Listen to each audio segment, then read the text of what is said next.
पश्चिम बंगाल की राजनीति इन दिनों ऐसे मोड़ पर पहुंच चुकी है जहां सत्ता के भीतर ही असंतोष की आग खुलकर दिखाई देने लगी। कभी अपनी पार्टी और सरकार पर पूरी पकड़ बनाए रखने वाली ममता बनर्जी अब ऐसे हालात में घिरी नजर आ रही हैं जहां उनके अपने सांसद और विधायक की सवाल उठाने लगे हैं।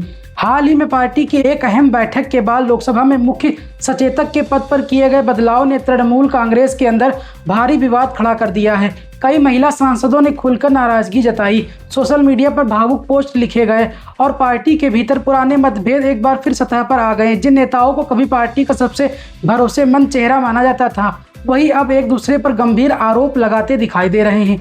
पुराने झगड़ों, सांसदों के बीच हुई तीखी बहसों, व्हाट्सएप विवादों और अंदरूनी खींचतान की घटनाओं को देखकर यह सिर्फ महसूस होने लगा कि तृणमूल कांग्रेस के भीतर सब कुछ सामान्य नहीं है। इतना ही नहीं, कई सांसदों और विधायकों की बैठक से दूरी ने भी राजनीतिक गलियारों में नई चर्चाओं को जन्म दे दिया है। दूसरी ओर बंगाल में कुछ नेताओं के आलीशान ठिकानों, सिगरेट तहखानों, लग्जरी सुविधाओं और करोड़ों की संपत्तियों की तस्वीरें सामने आने के बाद लगातार सवाल उठा रहा है कि आखिर यह संपत्ति कहां से आई और इसके पीछे किसका संरक्षण था। इन घटनाओं ने बंगाल की राजनीति को और ज्यादा गर्म कर दिया है। अब सवाल सिर्फ सत्ता का नहीं बल्कि पार्टी के भविष्य, अंदरूनी बगावत और आने वाले समय में होने वाले बड़े राजनीतिक बदलावों का भी बन चुका है। क्या तृणमूल कांग्रेस अपने भीतर बढ़ते असंतोष को संभाल पाएगी?